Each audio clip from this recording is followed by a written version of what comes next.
For a few years now, I've wanted to talk about Kakarot not only because I feel the need to talk about another anime game from CyberConnect 2, but also to prove a bit of a point. You see, back before Kakarot released, I made a video talking about how I canceled my pre-order of the game. Nothing beats that old school RPG style. What I wanted Kakarot to be was a style more like the Legacy series. Instead, it's something closer to Tenkaichi or Xenoverse's battle system with the RPG elements added. I know many people, including myself, enjoy that battle system, but for it to also be an RPG just feels so odd. Watching gameplay of it, I noticed that there is fishing, cooking, random encounters, temporary stat boosts, and a lot more. But is that really something that fits in well with a battle system taken from games solely focused on fighting and epic combat? The focus for this game seems to be on the story now. There are side characters and stories that haven't made their way into a DBZ game before, which is fairly interesting. However, one issue I have won't be fixed simply with side content, and I can't tell you how tired I am of the same Saiyan,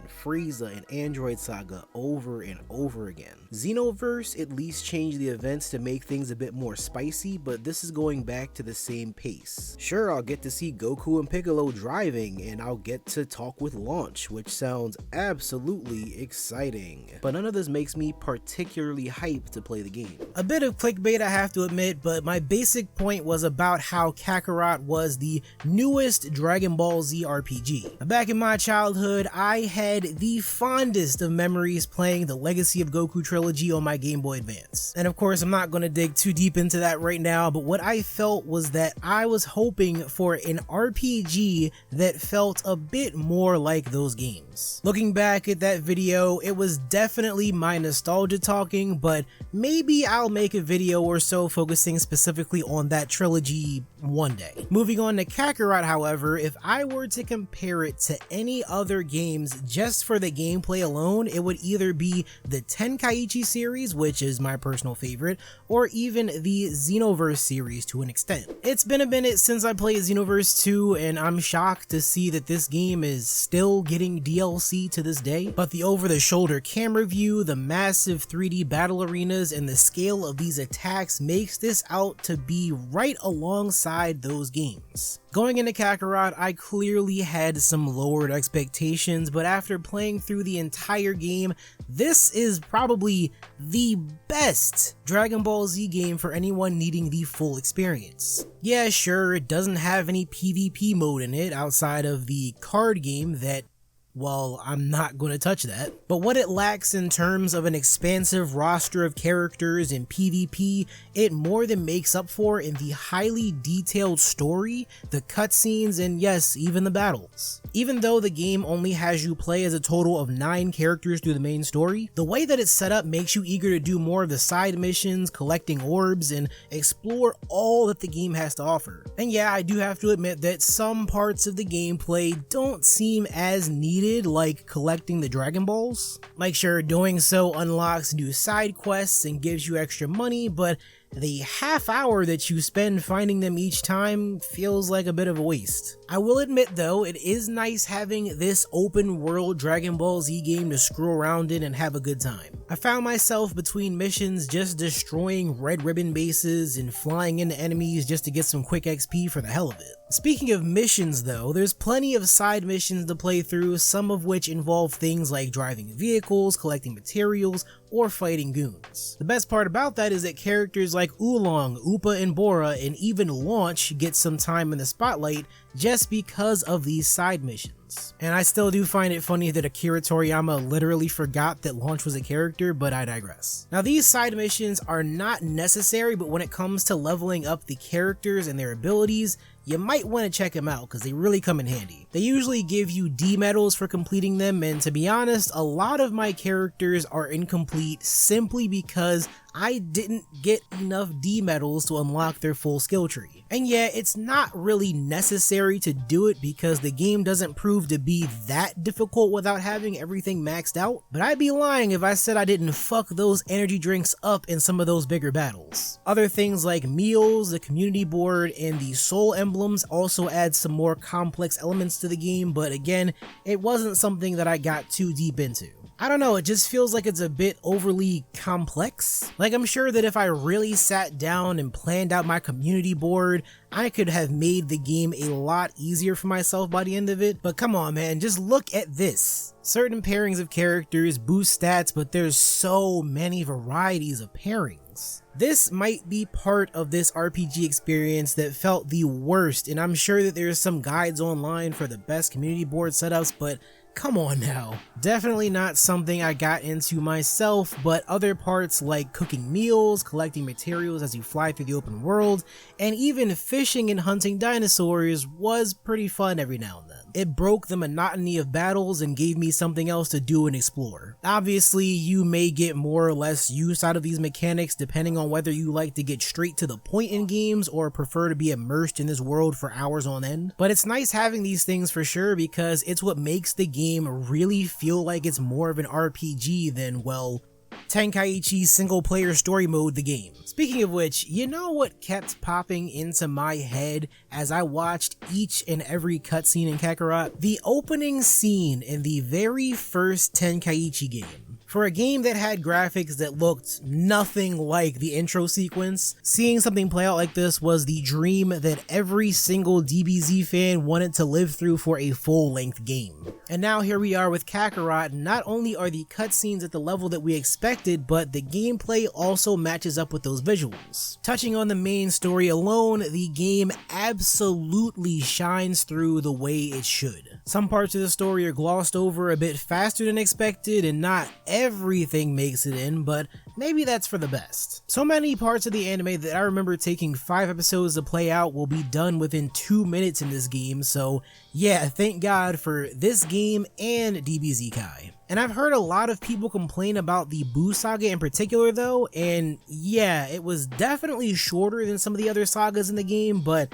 it's kinda to be expected. For example, we have the Saiyan saga that pours directly into the Frieza saga, making the whole thing feel complete. Then the Android saga obviously can't stand on its own without the Cell saga to round things off. Finally, there's just the Buu saga, just by itself. Oh, and you get to play as Gohan fighting in the martial arts tournament and battling Babi's minions, but come on now. I guess the main part that sucks is that there weren't enough boss battles in this particular saga. Normally you see fights play out like the fight against Great Ape Vegeta or the final form of Frieza. The arena opens up, the camera changes, there's a mixture of gameplay, and it feels more like a true boss fight in these battles. Meanwhile, I can't recall one fight in the Buu saga that was even close to that level of hype, which kinda sucks because that's the original ending to the game. You'd expect the finale against Kid Buu to be something challenging, flashy, and a great way to test all your skills to this point,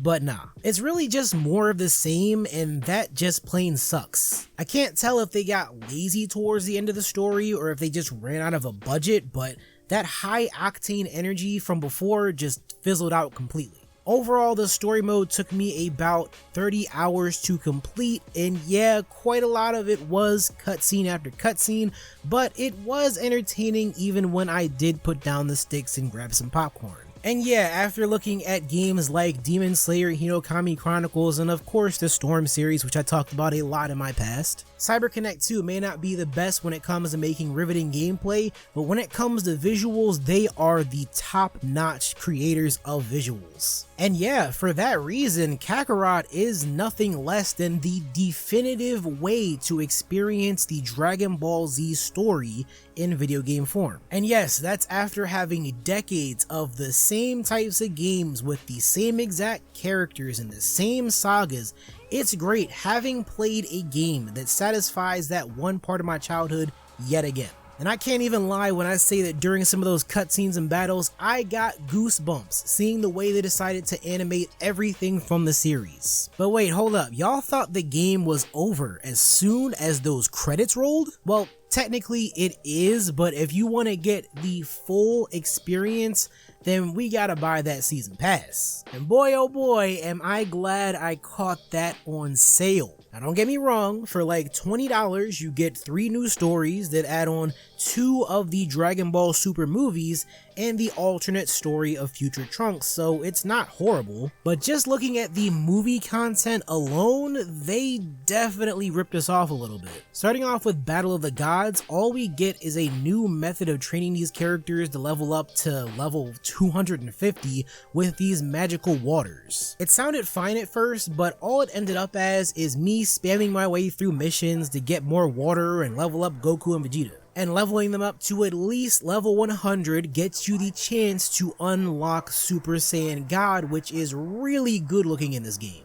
And I know I'm probably the odd one out here, but it's something about Super Saiyan God that just looks lame to me usually. Like, I get it, it's powerful and all, but I hate the way it makes their eyes look, and then there's the fact that their bodies look like they deflated a little bit. Just not my favorite design choice, but I digress. What I like the least about this DLC is how I expected it to be a more lengthy cutscene filled adventure like the rest of the game. Sadly, no, there was nothing even close to that. It lasted about 2 hours, and most of that time spent is purely on leveling up and completing the repetitive battles against Whis or Beerus. It's kind of sad that it ended up being that way, but I can't lie, those small cutscenes after the Super Saiyan God fights were everything. If only we could see more than just those 2 scenes though. The same can almost be said about the second DLC too, but they did add in a bit more story to it as well. What they also added in was a new Horde battle mode, which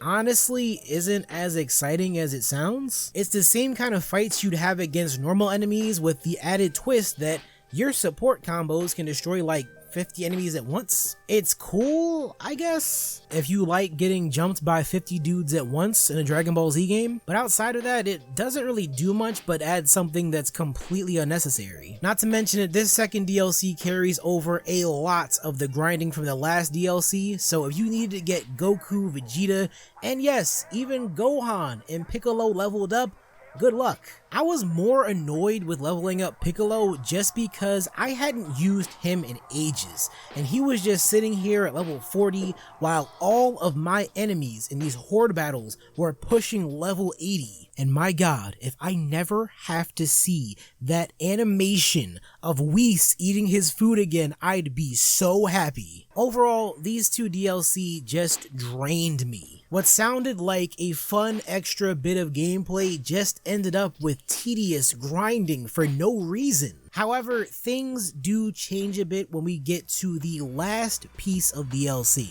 The latest DLC focused on the story of future Trunks and the androids, and it is a perfect example of how I'd like to see them do future DLC for this game if it actually does get future DLC. Because it will be really nice seeing them touch on different movies, even if it's for the added cutscenes in the CyberConnect 2 style. Seeing some Broly DLC, or even a Tournament of Power DLC, or even an older movie like Fusion Reborn DLC, that would be cool to see. And yes, again, I know the game is already 2 years old, so the DLC isn't the most likely thing, but after seeing Xenoverse 2 still get DLC 5 years after it was released, I got a couple hopes. But what makes this DLC stand out so much from the rest is that it actually feels like it could be a whole separate part of the game. Not only did it take me 9 hours to complete in comparison to the 2 hours for the other 2 DLC, but they did go further beyond to make this a separate experience. They go to lengths of explaining most of the game's features to you as if you were starting a completely new game.